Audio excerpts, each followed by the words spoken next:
Labas vakaras. Šiandien laidoje Jūsų sveikatai kalbėsime apie gydymą judesiu, apie judesio terapiją. Alytui labai pasisekė ir jos gyventojams labai pasisekė, kad jauni specialistai baigę mokslus sugrįžta į Alytų ir tokia yra Gerda Vencevičiūtė, kuri yra taikomosios fizinės veiklos neįgaliųjų reabilitologė. Tai pakankamai nauja specialybė ir tokios rūšies specialistai, galėčiau sakyti, iki šių laikų Alytuje nedirbo, nes reabilitologai, kurie buvo ruošiami sveikatos mokslų universitete, jie buvo trupučiuką kitaip ruošiami, o čia būtent daugiau darbas su neįgaliaisiais. Ir judesys tai yra ir vaistas, ir prevencinė priemonė. Viso to jis išmokė Lietuvos sporto universitetas. Taigi, kadangi tai specialybė yra pakankamai nauja, galbūt ir pradėtume nuo neįgaliųjų reabilitacijos istorijos, bet svarbiausia nuo jūsų mokslų. Kas tai yra per specialybė? Labas vakaras, labai malonu, kad jūs pakvietėte į laidą ir labai smagu kalbėti apie savo specialybę. Taip, kad neįgaliųjų pati reabilitacija kaip taikomoji fizinė veikla buvo apibrėžta gana seniai.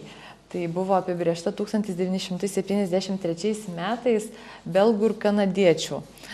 Buvo įkurta tarptautinė taikomosios fizinės veiklos federacija, kurioje ir buvo kalbama ir bandama įsiaiškinti apie tą pačią neįgaliųjų sritį ir kaip, kad pačią sritį apimti daugia funkcinių principų, tarp nacionalinių principų, tokių, kad apibrėžti, kas tai yra ta pati taikomoji fizinė veikla.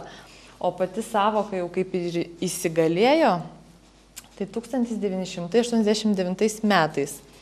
Pačioje Lietuvoje sporto universitetas, tuometinis Lietuvos kūno kultūros akademija, pati pradėjo rengti specialistus 1993 metais. O Šiaulių universitetas rengia panašius, bet ne mūsų srities atstovus, tai yra specialioji pedagogika. Vilniaus universitetas magistrantūros studijas ruošia kaip taikomosios fizinės veiklos specialistus neįgaliųjų reabilitologus magistrantūros studijoms. Tai va, o aš baigiau ir bakalaurą, ir magistrą kaip ir neįgaliųjų reabilitologo specialybės. Taip, kas tai yra pati neįgaliųjų reabilitacija, kas tai yra per dalykas, tai yra gydymas, aišku, judesiu, gydymas sportu, rekreacija ir tiesiog užimtumu, įgalinimas kaip socialinė priemonė, ar ne? Tai bet kas per disciplinos, tai disciplinos, kurios yra mokomos, tai pagrindas yra biomechanika, judesių valdymas, lavinimas, koordinacija judesių, taip pat sociologija, psichologija, tai yra tokia bazė. Aišku, mes įsiplečiam daugiau, yra keturi negalių tipai, tai yra fizinė negalia, protinė negalia arba psichinė vadinama negalia, ar ne? Klausos ir aklumas. Va tokios keturios negalios pagrindinės, į kurias mes gilinamės ir pagal kurias mes tas visas sritis, tas disciplinas apjungiame. Tai yra sportu, rekreacija ir judesiu. Kaip įgalinimu, kaip užimtumu. Tai va tokia yra specialybė, tokiu. Pakankamai nauja specialybė. Ir manyčiau, kad Alytuje jau jūs dirbate. Ir apie tą darbą mes kalbėsime galbūt kiek vėliau, bet dabar vėl apie tą pačią profesiją ir jos pritaikymą žmonėms. Ir kaip reabilitacijos tokia atšaka, sakyčiau, ne? Taip. Tai dabar mes plačiau turbūt apie gydymą judesiu. Galbūt kaulų sistemai, kad gyventojams būtų mūsų pakankamai suprantama, kogi tikėtis iš šios specialistės. Taip, kaip sako, tinkamas judesys labai veikia kaulų, raumenų sistema, širdies ir kraujagyslių sistemas. Tai vat būtent, kad tinkamas judesys, jisai visas tas sistemas stiprina, nes tinkamai aktyvinama kraujotaka ir visos sistemos jos tvirtėja. tai yra kaip prevencinė priemonė. Mes kaip specialistai mes turim atlikti optimalius ir tinkamus judesius pritaikant konkrečiam pacientui, konkrečiam ligoniui, būtent pagal jo diagnozę tinkamą judesį paskirti. Tai čia kaip prevencinė priemonė. Kaip prevencinė priemonė, taip. Taigi, kokiom formom jūs visą tai pateikėte? Tai formų yra nemažai, yra gydomoji gimnastika, čia gal daugiau mes labai esam panašus su kineziterapeutais, lygiai gretus, galima taip vadinti, nes kineziterapeutai, kineziterapija pati apibrėžia tą visą reabilitacijos sistemą, o mes įeinam į tą reabilitacijos sistemą. Tai būtent tai gydomoji gimnastika, ar ne, sportiniai žaidimai, taip pat masažai, kurių yra labai daug rūšių, yra gydymas aparatais. Tokios yra sritys ir pagrindiniai, tai yra populiariausi gal šiai dienai, tai yra masažai ir gydymas aparatais. Tai masažų yra daug rūšių ir galima... Tai galbūt plačiau apie masažų rūšys vis tik tai. Masažų rūšys yra tam tikros pagal tai, kokiu tikslu mes atliekame, ar ne? Yra segmentinis, kuris skiriamas daugiau vidaus sistemoms, vidaus organams, ar ne, segmentinis. Taškinis tai biologiškai aktyvių taškų suaktyvinimas, sužadinimas. Paskui higieninis tai yra toksai kaip būkliai palaikyti, senėjimo procesams stabdyti. Tada yra hidromasažas, tai yra po vandeniu atliekami masažai. Yra masažai aparatais irgi labai dabar aktualūs ir populiarūs, nes atstoja rankas, bet rankų niekas neatstoja iš tikrųjų. Padeda tai kaip pagalba tokia, taip pat taškinis yra, taškiniai masažai. Yra labai daug rūšių, iš tikrųjų net ta klasifikacija. Žinoma, tada reikalinga tam tikra institucija, tam tikra bazė, taip, kad būtų galimybė ir įrangą, ir masažą teikti, taip, ir kineziterapija, ir šiaurietiškas vaikščiojimas irgi įeina į tai. Įeina visas pobūdis. Taip, gal plačiau apie įrangą. Vis tik tai vis tobulėja. Taip. Vis daugiau yra išradimų ir tai yra skirta ir sveikiems, ir neįgaliems. Ar galime čia skirti atskiros įrangos grupės? Atskiros įrangos grupės tai tiesiog yra kaip ir aparatai. Kaip aparatai tai kaip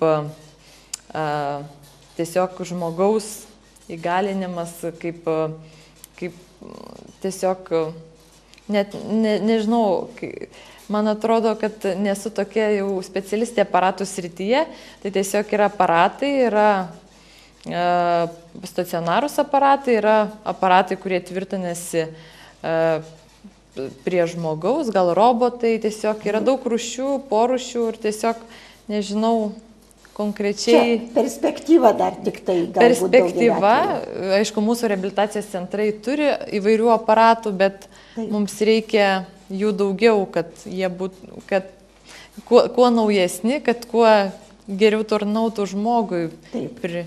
Galbūt aš gyventojams dar suteikčiau tokią informaciją visumoje apie reabilitacijos sistemą Lietuvoje. Taigi žinome, kad iš privalomos sveikatos draudimo lėšų žmonės turi galimybę, patyrę kokią tai negalę arba po ūmių susirgymų, turi galimybę gauti reabilitacinį gydymą. Tačiau, kaip visada, tas lėšų trūkumas tiesiog dažnai sutrikdo vis tik tai prieinamumą. Ir pirmiausia, tai po, tarkim, sąnarių persodinimo, tarkim, po kai kurių operacijų jau beveik visi tą gali padaryti ir tai yra stacionarinė reabilitacija, kada yra stacionariose ligoninėse atitinkamai tai atliekama.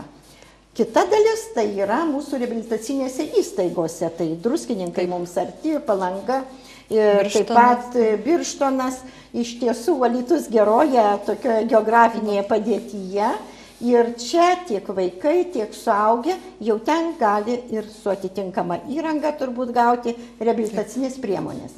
Bet koks čia trūkumas? Čia yra riboti pinigai, čia yra labai ribota trukmė. Ir tokiu būdu ta reabilitacija nebūna dažnai užbaigta, reikalinga toliau ją tęsti. Ambulatorinė reabilitacija tik 16 dienų, irgi turbūt galim sakyti, kad jinai toli gražu nepakankama. Taigi, tą, ką jūs mokėtės ir tai, kad tai yra neįgaliesiems, jiems reikia visą gyvenimą.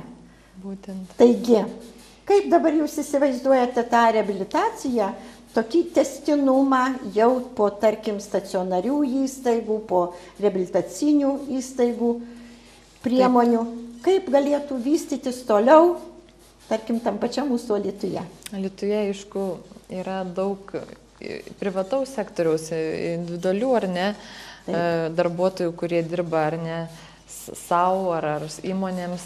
Tai va, tiesiog va, tokia ir pagalba, jeigu yra kažkokios specialūs poreikiai, reikia juos atlikti ir iš tikrųjų eiti pas specialistus tuos, kurie individualiai atlieka paslaugas, nes niekas nekompensuoja šitų dalykų. Reiškia, tokiu būdu prieinamumas dar nėra pakankamas, tai yra pakankamai ribotos galimybės, to labiau, kad tai yra mokama.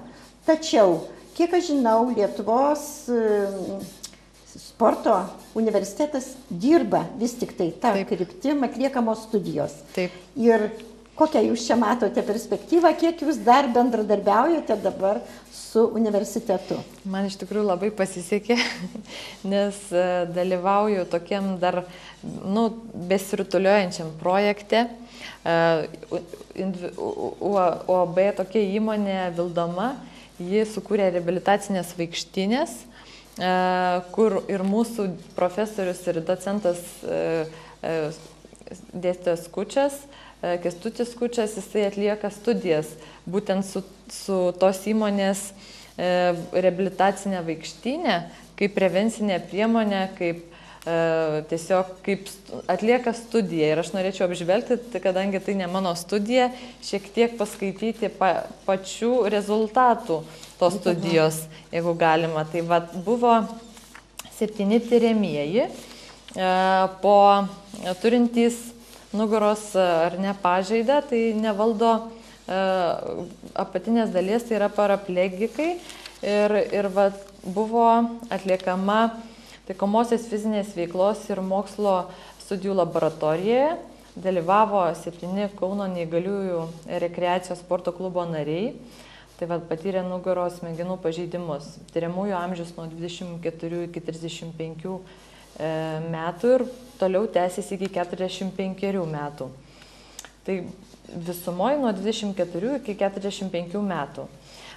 Buvo atliekama ta studija, tai buvo atliekama 3 kartus per savaitę, po 2 valandas, treniruojamasi su ta vaikštynė reabilitacinė ir matavimai buvo atliekami 20 savaičių, per kurias įvyko 60 treniruočių.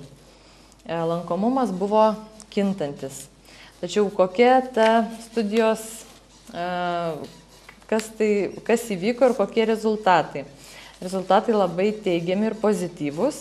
Visi tiriamieji naudoja vaikštynės, reikšmingai pagerino ėjimo funkciją, kas ir yra jiem aktualu. Pagerinti savo, apskritai pagerinti funkciją, ar ne? Organizmo funkciją bendrą. Programos pradžioje tiriamieji specialia vaikštynė galėjo eiti nesustoję vos kelias minutės, nueidami tik tai 5-20 metrų. O programos pabaigoje tiriamieji galėjo nueiti 15-60 minučių. Ir netgi tiek, atsiprašau, ten buvo 15-20 minučių, o galėjo paskui pabaigoje nueiti 15-60 minučių, be sustojimo. Kas dar labai svarbu akcentuoti, viską reziumuojant, tai lyginant visų taikytų reabilitacijos programų poveikį tiriamųjų po nugaros smegenų pažeidimo raumenų tonusui, nustatytas didžiausias vaikščiojimo su vaikštynė programos poveikis raumenų tonusui. Vaikščiojimo programos poveikyje raumenų tonusas didėjo kiek mažiau, didėjo po jėgos ištvermės programos ir nepakito po aerobinės ištvermės reabilitacinės programos.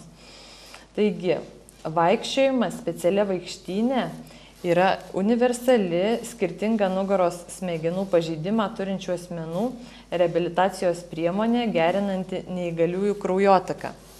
Sureguliuojanti kraujospūtį, saturacija tai yra Deguonies. Taip, deguonies prisotinimą, didinanti liemens ir kojų raumenų tonusą ir jėgą. Taip. Praktiškai svarbiausias akcentas kraujotaka raumenų, kojų raumenyse. Bet kas ir yra jiems svarbiausia. Žinau, kad studijos yra ir Santariškių kaip tik reabilitacinėje klinikoje ir ten buvo pasirinkta tikslinė grupė persirgę insultais. Irgi ūmus atsitikimas, negalia ir tokia galimybė. Tačiau mes tų studijų rezultatų galbūt neturime. Tačiau teko girdėti, kad kaip tik dabar dirbama yra pritaikyti tą vaikštynę vaikams ir jau yra ryšiai su kaip tik tai reabilitacinė įstaiga Saulutė, kur galbūt spastiniu paralyžiu sergantiems vaikams galėtų būti pritaikyta. Ką jūs apie tai girdėję ir ką jūs žinote, kad kokios čia galėtų būti jau galimybės? Galimybės tikrai gali būti, nes ta vaikštynė, ji pritaikyta tiek vaikams, tiek suaugusiems ir ji gali tikrai būti naudojama po insultų ar ne, gali būti prie spastikų įvairių, skatinant tikslų judesį, tikslų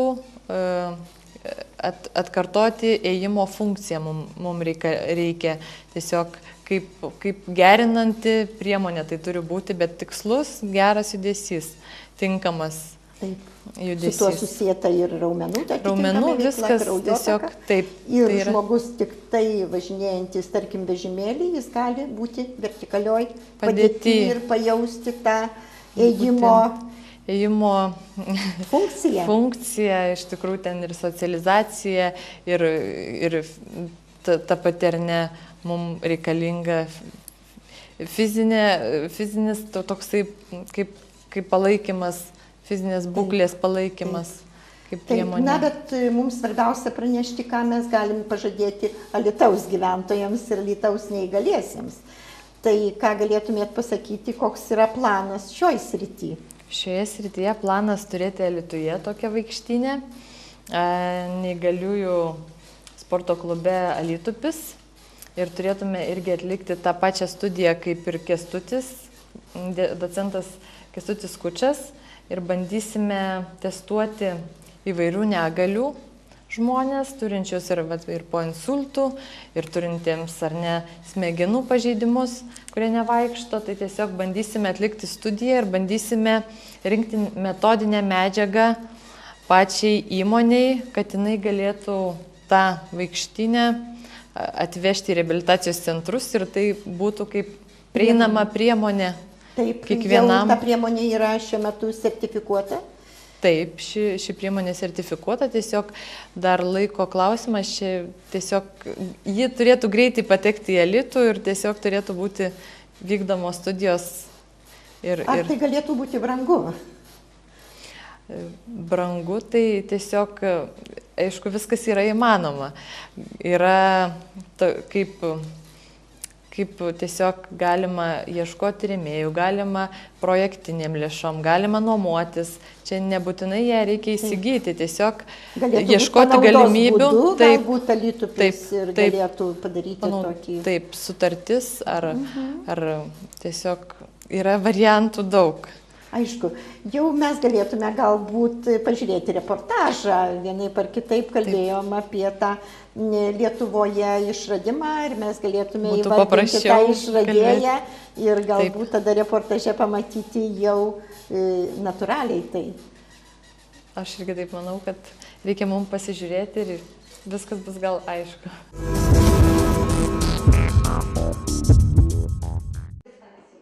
Alytaus polikliniką pasiekė neseniai lietuvių mokslininkų sukurtas, užpatentuotas ir kaip gydymo prietaisas sertifikuotas eisenos treniruoklis EIK. Įrenginys naudojamas medicininiai reabilitacijai bei fizinėms neįgaliųjų treniruotėms. Medicinos įranga, kurią sudaro kūno pusiausvyros palaikymo sistema su kojų valdymo mechanizmu, skirta lavinti pusiausvyros laikymo, ėjimo bei kitas judėjimo funkcijas. Eisenos treniruoklis buvo sukurtas matant tą problematiką visą reabilitacijoje, kaip vertikalizacijos įrenginys, saugios vertikalizacijos įrenginys, kuris minimaliai varžo laisvės judesius paciento. Pacientą, reiškia, įkėlus į tą įrenginį, jisai nepraranda laisvės, to reiškia kraipyti dubens, mesti svorį į priekį, bandyti eiti ir vykdant tuos visus judesius jisai saugiai jaučiasi ir reabilitacijos specialistas jisai neužsiėmęs tuo, kad laikyti pacientą, kaip čia jisai nenugriūtų, jisai gali savo dėmesį skirti būtent paciento laikysenai, jo judesių atlikimo tvarkai. Kada jau įsitikinom, kad šitas įrenginys yra veiksmingas, jisai jau yra reklamuojamas ir jau perdodama sukaupta patirtis kitiems specialistam Lietuvos mastu. Kol kas Lietuvos mastu yra susidomėjimas gana didelis ir ne tik tai iš specialistų pusės, bet ir iš pacientų. Tai pirmasis lietuvių išrastas treniruoklis, kuris labai gerai prisitaiko prie paciento ūgio ir svorio, fizinio pasiruošimo ir kitų rodiklių. Kuriant treniruoklį EIK, pirmiausiai buvo kreipiamas dėmesys, kad pacientas treniruodamasis jaustųsi patogiai ir saugiai, o tai užtikrina atliekamų pratimų efektyvumą ar paciento fizinės sveikatos gerėjimą. Eisenos treniruoklio privalumus jau pajuto ir pacientai, kurie turi galimybę jaustis saugiai, be baimės prarasti pusiausvyrą ar sutelkti dėmesį į judesių koordinavimą, sako reabilitacinės įrangos kūrimo darbų gamybos vadovas Valerijus Denisovas. Pacientai beveik 100%, sakysim taip, kurie pabandė, reiškia, vaikščioti, treniruotis arba imituoti ėjimą, jie noriai dirba su šitą įrangą.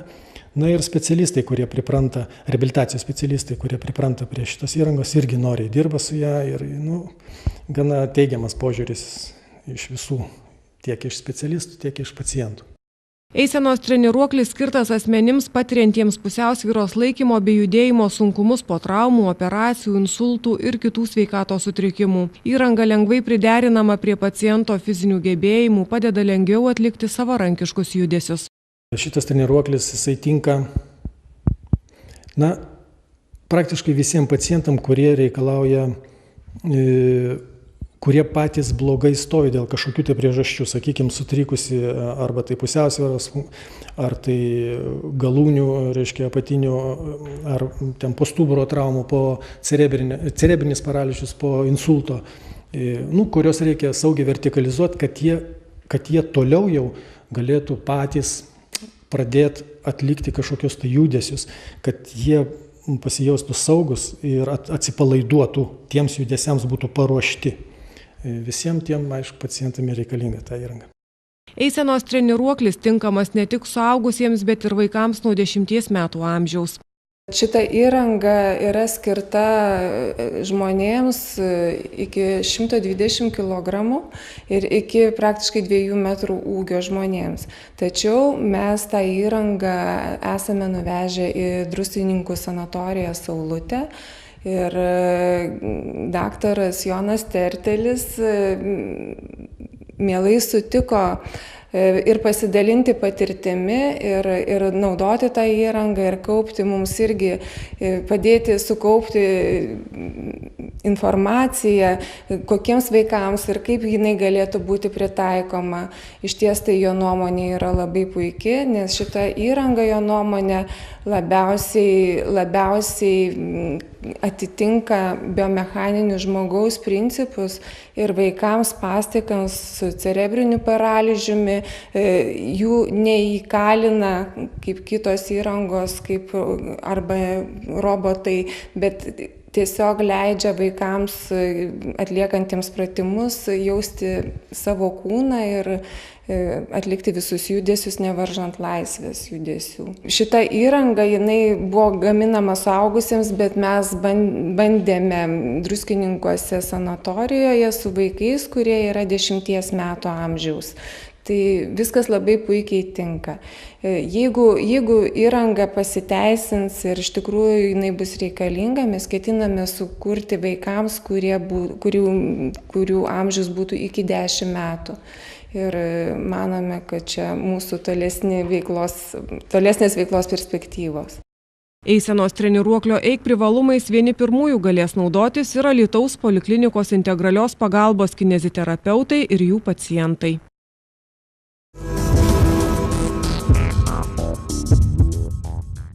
Taigi, dabar po reportažo, ką jūs galėtumėte dar pridurti, vis tik tai mes turim apgailestauti, kad Alytupis ilgą laiką neturėjo tinkamų patalpų, kad jos jau pagaliau atsirado ir žinoma, dabar dar tik tai bus galbūt veiklos pradžia. Tačiau kaip tai vyks darbas, kaip jums atrodo, kaip bus motyvuojami tiesiog neįgalieji, kad atitinkamai pasinaudotų tą galimybę, kuri jau atsiranda.